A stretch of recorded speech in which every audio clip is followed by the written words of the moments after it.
हाँ जी, सबको नमस्कार दोस्तों। जैसा कि मैं आपको करा रहा हूँ आपके railway NTPC exam 12th level और ग्रुप डी के लिए एनटीपीसी 2025 में पूछे गए, ग्रेजुएट लेवल में पूछे गए सभी शिफ्ट के प्रश्नों को ये वीडियो पार्ट-पार्ट करके आएगी। ये आपको पता होना चाहिए कि ये कितना इम्पोर्टेंट हो सकता है। जो क्वेश्चन आपके लेटेस्ट पूछे गए हैं, वही सेम क्वेश्चन आपके एग्ज़ाम में पूछे जा सकते हैं।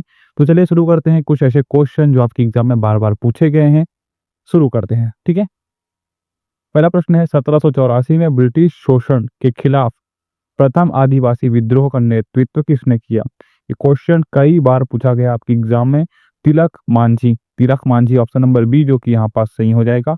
व्याख्या में आपको बता देता हूँ कि जो तिलक मांझी है ना, संथाल जनजाति के पहले नेता माने जाते हैं। कौन? संथाल जनजाति के पहले नेता माने जाते हैं। ये चीजें आप नोटिस करके रखेंगे, ठीक है। और देखिए, जिन्होंने 1784 में ब्रिटिश शोषण के खिलाफ हथियार उठाया और उन्हें पहला आदिवासी विद्रोह माना गया, ठीक है। चलिए, अगला प्रश्न है पोषण अभियान को कौन इनमें से फंड दे रहा है? तो पोषण अभियान जो कि ये भारत सरकार द्वारा चलाया जाएगा, ये आपको पता होना चाहिए। सिंपल सा क्वेश्चन पूछा गया था आपके एग्जाम में।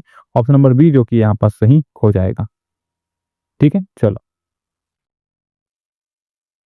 अगला है 2024 में भगवान बिरसा मुंडा की 150वीं जयंती के अवसर पर किस विशेष दिवस का आयोजित किया जाता है? ये कई बार पूछा गया है दोस्तों आपके शिफ्ट में, पता है। तो ये होगा आपका जनजाति गौरव दिवस, ठीक है। ऑप्शन नंबर सी जो कि है सही हो जाएगा।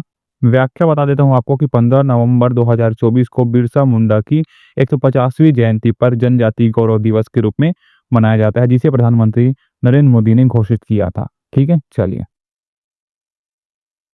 अगला प्रश्न पूछा गया था कि what is the total fertility rate in 2019, यानी कि कुल प्रजनन दर 2019 में कितनी थी? बताइए भाई।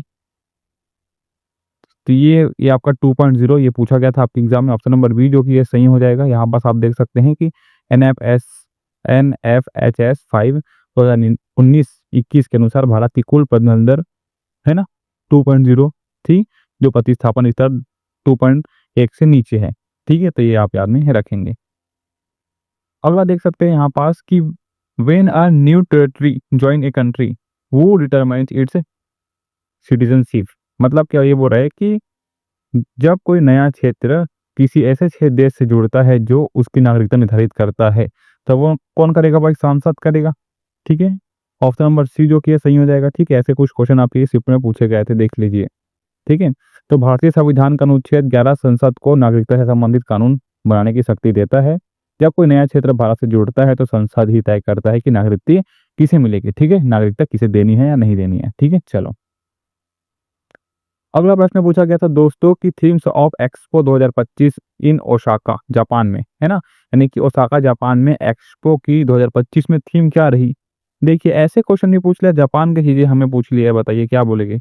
ऑप्शन नंबर बी जो कि सही हो जाएगा, है ना, ठीक है। Reasoning future society of for our list, ठीक है। ऑप्शन नंबर बी जो कि यहाँ पास सही हो जाएगा, ठीक है ना। चलिए,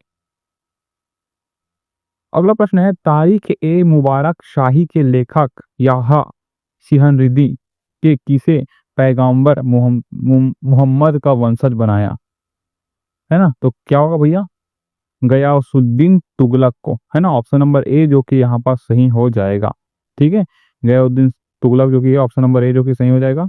व्याख्या देख सकते हैं कि यहाँ सिर रिंदी ने पुस्तक तारिख ए मुबारक शाही में तुगलक वंश के संस्थापक गयासुद्दीन तुगलक को पैगंबर मोहम्मद का वंशज बताया, ठीक है। तो ये कई जगह अलग अलग भी देखने को मिलता है, तो इस चीज़ को आप एक बार कंफर्म कर सकते हैं, ठीक है। हाँ, ये पूछा गया था कि जो अंडमान की जो जारवा जनजाति अपने घर को किस नाम से पुकारती है करके, तो चड्ढा। ऑप्शन नंबर बी जो कि यहाँ पास सही हो जाएगा, ठीक है। अगला, हाल ही में किस बैंक ने 90वीं वर्षगांठ समारोह को संबोधित किया? तो ये भाई आरबीआई होगा, ठीक है। ऑप्शन नंबर सी जो कि है सही हो जाएगा, ठीक है ना। प्रधानमंत्री ने हाल ही में आरबीआई एम्प्लॉय एसोसिएशन की 90वीं वार्षिक वर्षगांठ पर उन्हें संबोधित किया, ठीक है। अगला प्रश्न है चुहार विद्रोह कब हुआ? तो ये कब हुआ पता है आपको? तो ये 1766 और 1834 के बीच हुआ। ठीक है, यहाँ पास व्याख्या आप देख सकते हैं कि चुहार विद्रोह, जिसे चुआर विद्रोह भी कहा जाता है, ठीक है, ईस्ट इंडिया कंपनी के शासन के खिलाफ धालभूम, मिदनापुर, बिशरापुर और मानभूम के जंगल महल बस्तियों के आसपास के ग्रामीण इलाकों के आदिवासी निवासियों द्वारा 1786 से 1834 के बीच किसान आंदोलन की एक श्रृंखला थी। भाई देखिए, इतना डीप लेवल पे क्वेश्चन पूछ रहे हैं, आप देख सकते हैं कॉम्पिटिशन कितना है। ठीक है, अब बताओ आज की जनरेशन का इंसान उतने पहले की चीजें पढ़ेगा है ना? तो इसलिए जहां से इंपॉर्टेंट चीजें मिल रही है उसको रट लो, सीधी बात है ना? अंडमान और निकोबार द्वीप समूह में कितने द्वीप है? ये समझ आती है कि 572 द्वीप है। ऑप्शन नंबर बी जो कि है सही हो जाएगा। ठीक है, चलिए। हाँ, ये क्वेश्चन आपका, जब लड़के भांगड़ा नृत्य करते हैं तो लड़कियां कौन सा नृत्य करती है? तो गिद्धा करते हैं भाई, पंजाब की है, पता है आपको, है ना? ऑप्शन नंबर क्या हो जाएगा? बी जो कि है क्या हो जाएगा? सही हो जाएगा। ठीक है, व्याख्या मैं आपको बता देता हूँ यहाँ पास। व्याख्या क्योंकि है मेन होते हैं आपके लिए, है ना? देखिए, व्याख्या क्या है कि पंजाब में जहाँ लड़के भांगड़ा नृत्य करते हैं वही लड़की क्या करती है? पारंपरिक गिद्धा नृत्य करती है, जो कि पंजाब का नृत्य है। ठीक है, भांगड़ा और गिद्धा दोनों ही क्या है? पंजाब का नृत्य है। चलिए, ये प्रश्न पूछा गया था, इंपॉर्टेंट है। ये ऐसे टाइप का क्वेश्चन पूछा जाना चाहिए कि सुनीता विलियम कुल कितने दिन तक अंतरिक्ष में रही? तो क्या बोलोगे इसको?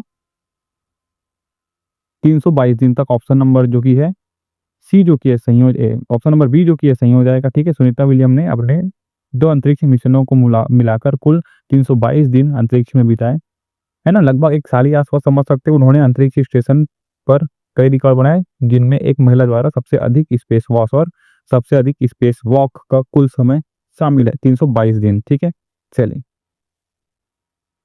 अगला प्रश्न देख सकते हैं आप कि हाल ही में किस देश को ब्लाइंडनेस से मुक्त घोषित किया गया? ये चीजें पूछा गया था, है ना?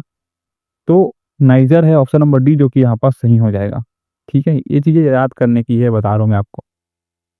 अगला प्रश्न है, अरुणाचल प्रदेश के पूर्व में कौन सा देश है? तो ये आपको पता होना चाहिए, क्या है? म्यांमार है। ऑप्शन नंबर जो कि है बी जो कि यहाँ पास सही हो जाएगा। ठीक है, म्यांमार जो कि है, व्याख्या मैं आपको बता देता हूँ कि अरुणाचल प्रदेश भारत के उत्तर पूर्वी सिरे पर स्थित है।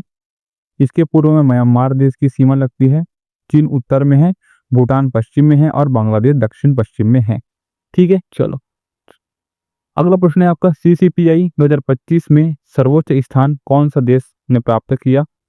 ठीक है, क्या बोलोगे? डेनमार्क। ऑप्शन नंबर क्या हो जाएगा? ए जो कि क्या हो जाएगा?